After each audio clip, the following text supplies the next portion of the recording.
जय मसीह की। मसीह परिवार वचन जीवन कार्यक्रम में आप सभी को एक बार फिर हम स्वागत करते हैं और धन्यवाद देते हैं हमारे साथ में शामिल होने के लिए।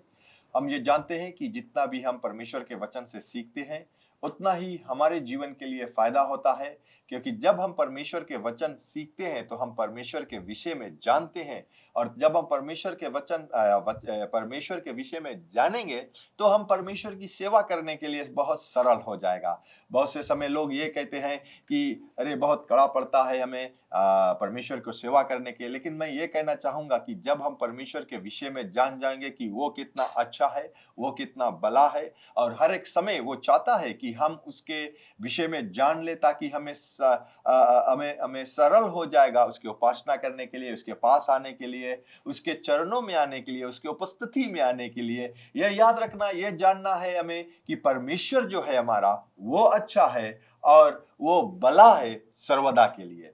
तो मैं आज का जो विषय है जो हम सीखेंगे आज, लेकिन उससे बताने से पहले मैं आप सभी को ये कहना चाहता हूं कि अगर आपके पास किसी तरह का सवाल रहता है या किसी चीज आप समझ नहीं पा रहे हो तो जरूर आप हमें लिखिए। जहां पर जो कमेंट जो एरिया में है वहां पर आप लिख सकते हो, सवाल को कर सकते हो, और जब हमें सवाल मिलेगा तो फिर हम बारीकी से उसे हम आपको पर्सनली जवाब दे सकते हैं, ताकि हम साथ में सीखे और साथ में आगे बढ़ सकते हैं। तो क्यों ना आज हम प्रार्थना करें और जो हमारा जो सिखावट है आज हम उसे देखेंगे परमेश्वर के वचन से। क्यों ना हम प्रार्थना को करें। दयावान परमेश्वर, हम धन्यवाद देते हैं आपको, धन्यवाद देते हैं प्रभु यीशु मसीह को, जिसके द्वारा आज हम बचे हुए हैं, जिसके लहू के द्वारा आज हम ढके हुए हैं। और धन्यवाद देते हैं आपके पवित्र आत्मा के लिए जो हमारे हृदय में वास करता है, जो हमें सिखलाता है, बतलाता है, जो हमें सहायता करता है हमारे जीवन में। और जैसे आज का विषय जो भेंट के विषय में आज हम सीखेंगे, परमेश्वर होने दीजिए आपके पवित्र आत्मा के द्वारा जान सके और सीख सके आपके विषय में, यीशु के पवित्र नाम से आमीन। तो जैसे मैंने कहा कि हम लोग जो आज का जो हमारा जो भाग है या जो आज हम सीखेंगे वो है भेंट, चढ़ावा या बलि के विषय में ना। अंग्रेजी में जैसे कहता है कि ऑफरिंग। तो हम जाने से पहले हम वो देखेंगे कि पिछले सप्ताह जो हम बातें कर रहे थे जो महायाजक है उसके पहनावट के विषय में, या किस तरह से वह कपड़े को पहनता है। तो आज हम देखते हैं कि जो महायाजक, जो परमेश्वर ने जब मूसा को बतलाया कि जो हेरोन है और उसके जो बेटे हैं जो महायाजक का जो काम करेगा उसके लिए कपड़े को बनाना, और जो वो कपड़े बनाए थे वो दो प्रकार के कपड़े थे, या दो कपड़े जो थे वो शरीर में वो पहनते थे। और वो था एक कपड़ा जो था जो अंदरी भाग पहला जो शरीर को ढकते थे उसे पहनते थे। फिर उसके बाद में और उसका जो कोट था, जो पोशाक था, उसके ऊपर से एक और पोशाक को पहना जाता था।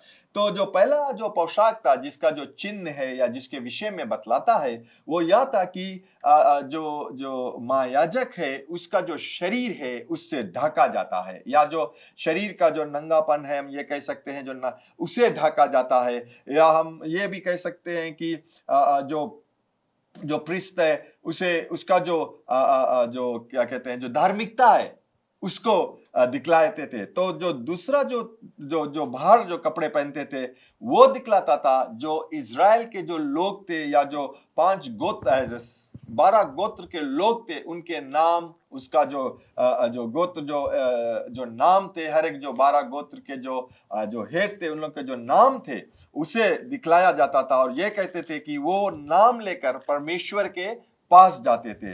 तो एक और जो बहुत से बहुमूल्य जो चीज था, जो कपड़े जो आउटर गारमेंट था, जो बाहर का जो कपड़ा था उसे पहना जाता था, उसमें जो अनार, जो कपड़े का जो निचला भाग था उसमें अनार को लगाया जाता था। और वो दर्शाता था कि जो लोग हैं वो परमेश्वर के प्रति एक फलदायक लोग थे, तो वो दर्शाते थे। तो आज हम लोग जो देखेंगे, जो हम जाते हैं कि जब हम सीखते हैं फिर से, जब हम देखते हैं कि जो महायाजक थे, कपड़े तो थे जो दो प्रकार के, जो एक अंदर पहनते थे, फिर इसके ऊपर जो पहनते थे जैसे मैंने बतलाया। फिर एक और जो बहुत बहुमूल्य चीज था जो पहनते थे, और वो था कमरबंद, जो पादरी हम लोग को समझाएगा कमरबंद के विषय में। सही है पादरी, जैसे हम इसके विषय में और बातें करेंगे। जैसे सही तरीके से। और हम देखते हैं कि जो पवित्र शास्त्र जो स्क्रिप्चर्स है उसे लेकर अगर हम चलते हैं तो सही वो हमें सही रास्ते पर ले जाता है। तो जैसे ही हम इस कमर बंद के विषय में बातें करते हैं तो हम देखते हैं कि एक्सोडस 28 इसके बारे में क्या कहता है।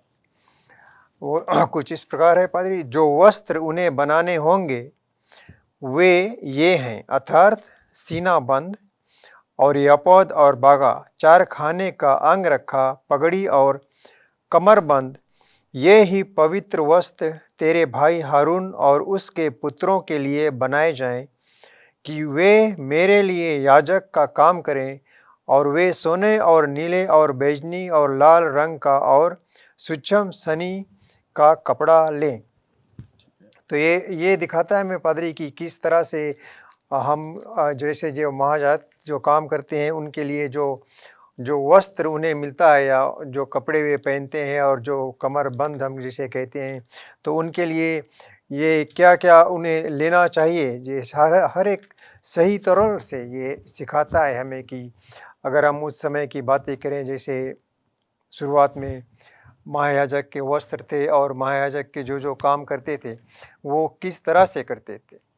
वे सही रूप से करते थे और ये जानकर कि जब हम परमेश्वर के द्वार पर जाते हैं तो हमें किस प्रकार से जाना चाहिए।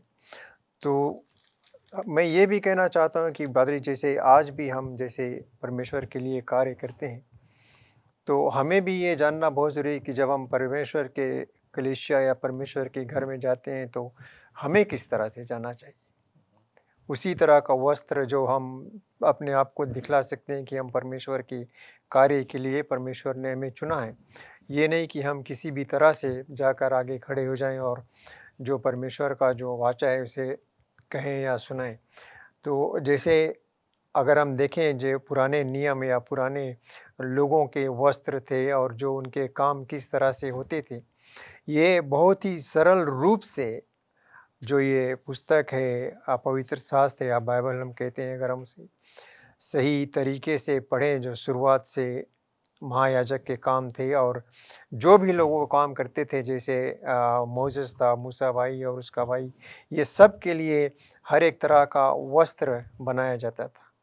और ये किसी भी तरह से नहीं, जैसे जो जिनके लिए वे करते थे उसी तरह और उसी कार्य के लिए, और जो भी रंग थे उन सभी को उन्हें लेना बहुत ही ज़रूरी था। तो जैसे हमने इसमें देखा, और आगे अगर हम देखें तो दूसरा जो जो शब्द है वो कुछ इस प्रकार है पादरी कि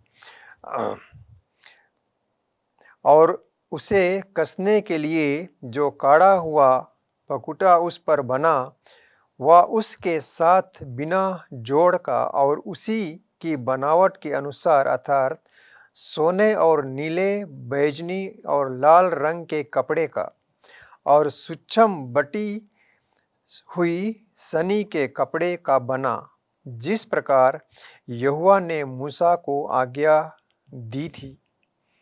तो ये भी हम अगर हम इसे पढ़, जैसे ये सही रूप से कहा है कि किसने, परमेश्वर ने मूसा को आज्ञा दी थी कि उसे क्या करना है, किस तरीके से जो वस्त्र है उसे बनाना है या जैसे उसको सिलाना है और किस तरह से उसे पहनना है, ये सब परमेश्वर यहोवा ने मूसा को बतलाया। ये मूसा को क्या है कि मूसा को अपने भाई जो हारून था उसके लिए करना था, समझाना था कि क्या किस तरह से वे दो भाई, जिसने परमेश्वर ने मूसा को चुना और उसके भाई हारून को भी, तो उसी तरह से उन लोगों को ये कार्य करना बहुत ही सरल हो गया था, जैसे परमेश्वर ने उनको आज्ञा दी थी कि उद्देश्य सेवा के लिए कमर को मजबूत करना था। जैसे ये हम भी अगर कहें पादरी कि अगर हम जैसे यहाँ आए हैं तो हमें भी अपना कमर मजबूत करना चाहिए कि हम जो कुछ भी कहें वो सही हो। सही है। तो अगर हम ढीले ढाल यहाँ बैठे रहें और कुछ जाने भी नहीं और बिना सोचे समझे कहें, तो यही हम कहेंगे कि हमारा भी कमर मजबूत नहीं है। तो अपनी सारंगिक सेवाकाई में मसीह ने पिता की इच्छा को पूरा करने के उत्साह के साथ स्वयं को कमर कस लिया कि मनुष्य और नरक की सारी शक्तियां हिला नहीं सकती थी। हम देखते हैं कि जो कहता है कि जिस प्रकार से परमेश्वर ने हेरोन अरुण अरुण हेरोन और उसके दोनों पुत्रों को बतलाया था कि उसका जो पोशाक किस तरह सा रहेगा, जो अंदर का पोशाक रहेगा, जो बाहर का पोशाक रहेगा, पोशाक में किस तरह सा जो हर एक जो वस्तुओं से भरा गया जो पत्थर था, जो चमकने वाले पत्थर था, और फिर जब उनको बतलाया गया कि कमर बंद भी बनाना और किस प्रकार से बनाना, क्योंकि हर एक वस्तु जो महायाजक पहनते थे उसका हर एक कारण था, इसीलिए परमेश्वर ने उन लोगों को बतलाया। तो अगर जैसे हम देखते हैं कि कमरबंद के विषय में, तो वो कमरबंद का मतलब ये होता है कि जो हमारे जीवन में जो परमेश्वर के प्रति जो दृढ़ता है, या जो हमारा प्रति उसके प्रेम है, या जो हम कार्य को करें उस कार्य करने में हम वापस ना लौटे, कमर बंद कर ले ना, बांध ले, या वो एक चिन्ह वो दिखलाता है। एक तरह की शक्ति जो हमें आती है कि हमारे पास ये ताकत है जो हमारे है साथ है, हम उसको लेकर चलेंगे तो यहोवा परमेश्वर जो है वो हमारा साथ सदा देगा, क्योंकि उसी की आज्ञा के द्वारा हम वही करते हैं जो वो चाहता है। जैसे उसने सभी को बतलाया उस उन समय के लोगों को, और आज भी जैसे यहोवा परमेश्वर हमें हर एक आज्ञा का पालन करने को कहता है। अगर हम हर एक उस आज्ञा का पालन करें पादी, तो हमें भी विश्वास है कि हमें भी किसी तरह की संकट या कठिनाई से गुजरना नहीं पड़ेगा। और हम अगर यहोवा परमेश्वर हमारे साथ है तो हमें किस चीज़ की कमी है? किसी चीज की कमी नहीं रहेगा। और ये यही मैं कह रहा हूँ कि हमें दृढ़ता मिलता है जब हम परमेश्वर की सामने आते हैं, या उसके उपस्थिति में आते हैं, या उसके हमें कार्य को करना है, वो हमें एक सामर्थ को देता है कि हम वो कार्य कर सके और आगे बढ़ सके। और यहाँ पर जब हम ये भी देखते हैं पादरी साहब, कि जब परमेश्वर ने मूसा को बतलाया कि जो महायाजक रहेगा उनको किस तरह से पोशाक पहनना है, वो कोई खिलवाड़ नहीं था, या वो महायाजक अपने आप से विचार नहीं कर सकते थे कि चलो हम लोगों ने एक महीना इस तरह सा पोशाक पहन लिया, चलो क्यों ना हम चेंज कर दे या इसे बदल दे, दूसरी तरह से पहन कर जाए। कदापि नहीं। आज हम देखते हैं कि परमेश्वर का जो पवित्रता है, ये हमें जानना बहुत जरूरी है। परमेश्वर शुरुआत से पवित्र था, वो पवित्र है और वो पवित्र रहेगा।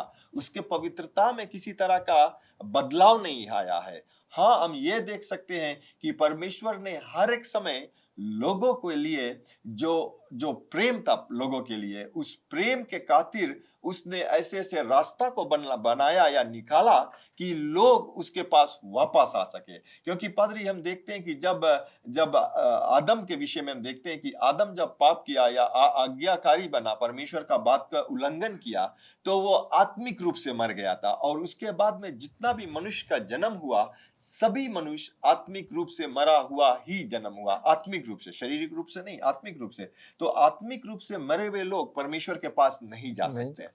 इसीलिए परमेश्वर ने एक जो क्या कहते हैं, जो मीडिएटर था, उसके वो था, दिखलाता था, जो याजक थे, महायाजक या याजक थे, उसके द्वारा जब भेंट लेकर जाते थे तो वो लोगों के प्रति करते थे। वो हम बाद में देखेंगे। लेकिन मैं ये कहना चाहता हूं कि आज के समय पर लोग इतना ढीला ढाल हो गया, मैं ये कह सकता हूं कि आज जब वो परमेश्वर का वचन बांटते हैं, या ये याद रखना कि हमारे पोशाक से परमेश्वर के विषय में हम नहीं कह सकते, लेकिन हमें जानना है कि किस तरह से पोशाक आज हमें पहनना है एक मसीह व्यक्ति और जो उसके लोग जो है, अगर हम कह सकते हैं कि पादरी लोग हैं, जब पुलपीट के सामने आते हैं उसे किस तरह से पोशाक पहनना है, क्योंकि वो अपने आप को नहीं दिखलाता है, वो परमेश्वर को दिखलाता है कि परमेश्वर कौन है।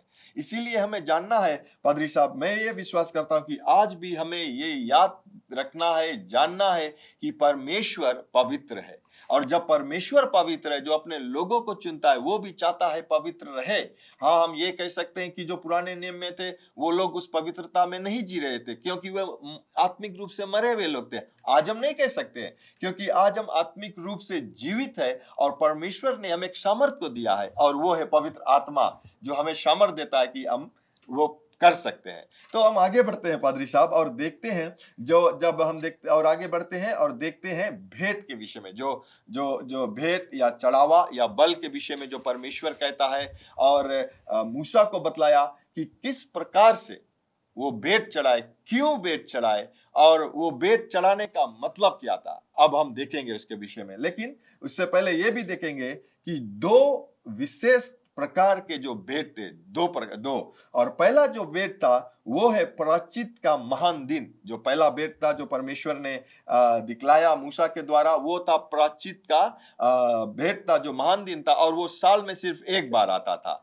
लेकिन उसके बाद में जो दूसरा भेंट है, और वो 5 तरीके के जो भेंट था या चढ़ावा था जो हमने देखा, तो जो हम देखेंगे, तो ये जो पहला जो 3 है, जो 5 में से जो दूसरा का जो 5 है, उसमें देखते हैं कि जो पहला 3 हमें मिलता है वो है जो वो हम कहते हैं जो मेल मिलाप का भेंट जो था, जिसे हम मेल मिलाप कह सकते हैं, उसे देखेंगे बाद में और समझ सकेंगे। तो वो मेल मिलाप के विषय में था। और जो बचा हुआ जो भेंट था, जो रिश्ता टूट गया था, उसके विषय में कहता है। तो हम लोग आगे जब देखेंगे एक एक भेंट के विषय में पादरी, तो उसके विषय में हम लोग और बातें करेंगे।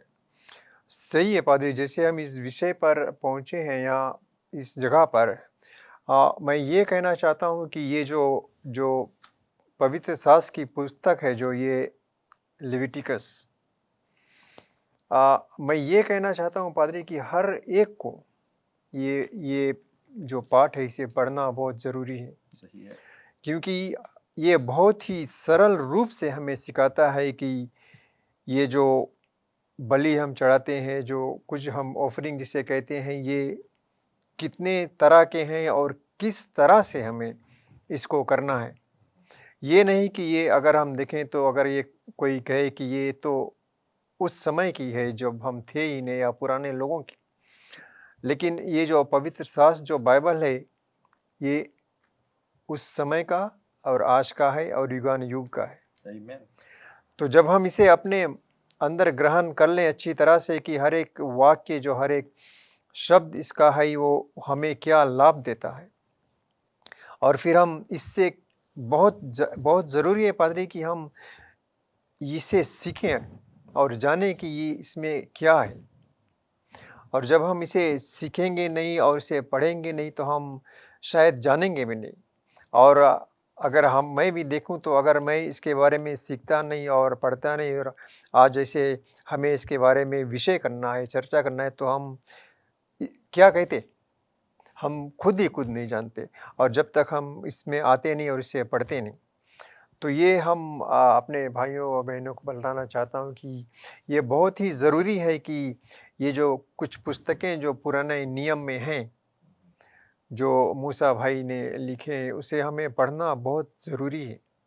ये क्योंकि ये बहुत उस समय की बात है, और परमेश्वर की जो आज्ञा थी, यहोवा परमेश्वर की आज्ञा उन अपने लोगों के लिए किस तरह की थी, और किस तरह उन समय के लोगों ने परमेश्वर यहोवा की आज्ञा मानी, और ना भी मानी तो उनके ऊपर क्या दंड आई, और किस तरह से वे अपने इस पाप से छुटकारा पा सके। तो ये जिससे विषय पे पहुँचे हैं, जो ये भेंट है, जो चढ़ावा या बलिदान हम कुछ कहते हैं, हमें ये बहुत जानना ज़रूरी है कि पवित्र शास्त्र में इसके बारे में क्या लिखा है। तो जैसे हम इसके बारे में और बातें करेंगे पादरी साहब, तो हमें विश्वास है कि हर एक सुनने वाले ज़रूर अपना ये जो किताब है, पवित्र शास्त्र बाइबल है, उठाकर उसमें कुछ ज़रूर सीखेंगे। सही बात है पादरी। और जैसे हम ये देखेंगे कि जो भेंट के विषय में, तो मैंने कहा था कि जो पहला जो भेंट था वो जो महान दिन के लिए था, और वो साल में एक बार आता है, और वो लेकर आता है जो लोग पाप करते थे उसका जो भेंट लेकर आते थे, चढ़ावा चढ़ाते थे, ताकि जो जो उसका जो मनुष्य का जो पाप है, पूरा इज़राइल का जो पाप था एक्चुअली में, तो वो पाप क्षमा होते थे।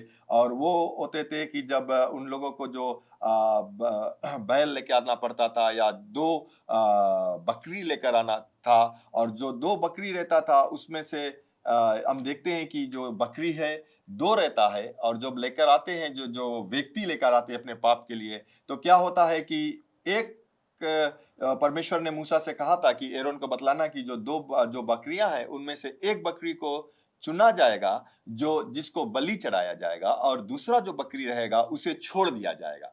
क्योंकि एक जो बतलाता है कि जो पाप किया, उसका क्षमा हो गया तो उसको बलि चढ़ा दिया गया। लेकिन जो दूसरा बकरा था उसे छोड़ दिया जाता है, वो ये दर्शाता है कि उसका जो पाप था वो माफ हो गया। तो वो जो था, वो जो पहला था जो एक साल में किया जाता, साल में एक बार किया जाता था। लेकिन जो ये 5 जो और हम देखेंगे, जो अगले सप्ताह को देखेंगे और उसके विषय में बतलाएंगे हम, लेकिन मैं उनको बतलाना चाहता हूं कि जो पहला था वो था ओम बलि, अंग्रेजी में बेंट ऑफरिंग कहते हैं, जो ओम बलि कहते हैं। दूसरा है जो अन बलि, अन यानी कि जो मिल ऑफरिंग जो थे।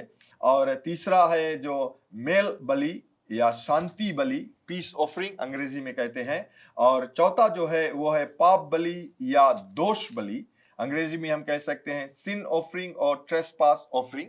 और जो तीसरा है, जो पांचवा है वो है नदाब और अबीयू का पाप। ये जो नाम है, ये एरोन का 2 पुत्रों का नाम है जिसने पाप किया था, जो परमेश्वर ने बतलाया गया कि किस तरह से आना, और उन लोगों ने उस आज्ञा को पालन नहीं किया और उनका पाप के द्वारा मृत्यु भी आ गया, हम लोग देखेंगे। लेकिन मैं ये बतलाना चाहूंगा पादरी, जैसे हम लोग समाप्त करेंगे और अगले सप्ताह इन जो 5 मैंने कहा है उसके विषय में वृत्तांत से हम लोग सीखेंगे। लेकिन ये बतलाना चाहता है कि जो भी कुछ जो भेंट परमेश्वर ने बतलाया था, जिस भी भेंट के विषय में या क्यों चढ़ाना, ये सब दर्शाते थे प्रभु यीशु मसीह के विषय में, कि प्रभु यीशु मसीह आएगा और वो किस प्रकार से जो परमेश्वर का मेमना रहेगा, और किस प्रकार से सिर्फ इज़राइल के लोगों के पाप नहीं लेकिन संसार का पाप लेकर वो बलिदान होगा और उसके द्वारा जो मनुष्य है वो बचेगा। तो ये जो सब जो इज़राइल जब करते थे, ये सब परछाई था जो आने वाला था। और ये भी दर्शाता है कि परमेश्वर चाहता था कि मनुष्य उस तरह से अपने जीवन को व्यतीत करे या पाप से निकल जाए पादरी साहब, ताकि मनुष्य और परमेश्वर का जो मेल मिलाप जो टूट गया था वो मेल मिलाप हो सके। तो वो हमें दर्शाता है पादरी साहब। तो इस जो 5 है जो अगले सप्ताह में देखेंगे, उसके विषय में हम लोग बातें करेंगे।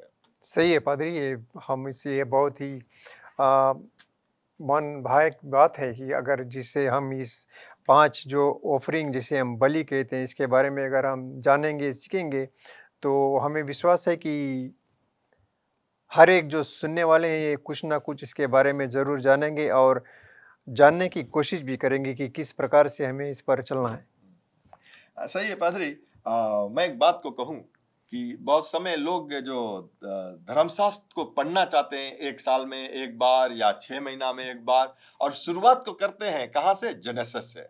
लेकिन जेनेसिस, एक्सोडस, जेनेसिस बड़ा अच्छा बुक है, बहुत से परिवारों के विषय में बतलाता है और अच्छा लगता है। एक्सोडस में भी जब हम आते हैं तो वहां पे भी पता लगता है कि किस प्रकार से परमेश्वर ने लोगों को निकाला है, बंधुआई से, इजिप्ट से निकाला है। लेकिन जब हम लिविटिकस में जाते हैं तो लोग बहुत समय जाकर रुक जाते हैं।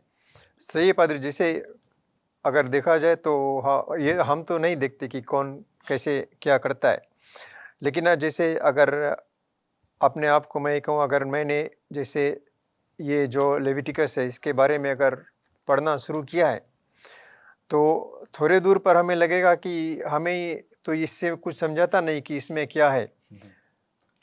लेकिन अगर जब हम उसे 1 बार या 2 बार, जैसे अगर हम एक चैप्टर को पढ़ते हैं उसको समझ नहीं पाते और दूसरी पर जाते हैं उसको भी नहीं समझ पाते, तो हमें फिर से उस पर दोहराना चाहिए जब तक हम उसे जानेंगे नहीं। कुछ तो हमें जानना बहुत ज़रूरी है इसके विषय में।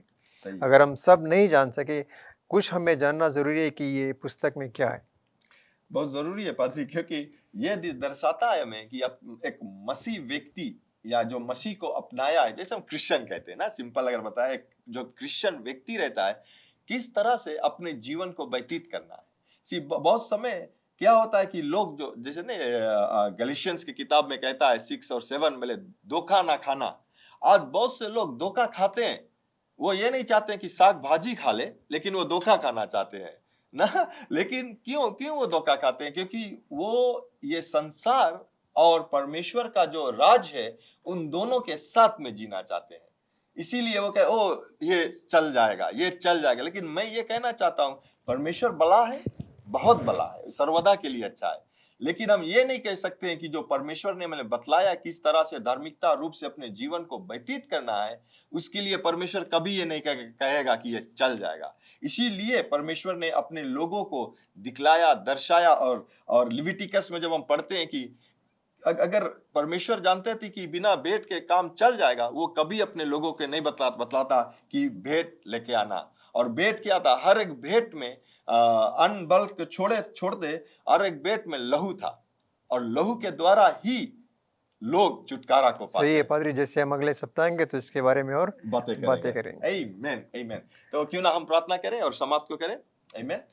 दयावान परमेश्वर, हम धन्यवाद देते हैं आपको ज्ञान की आत्मा देने के लिए, हमें बुद्धि की आत्मा देने के लिए, और हमारे मनों को अपने वचन के ज्योति से भरने के लिए, ताकि जो ज्ञान हम पाते हैं प्रभु, उसके द्वारा हम अपने जीवन को व्यतीत कर सकते हैं।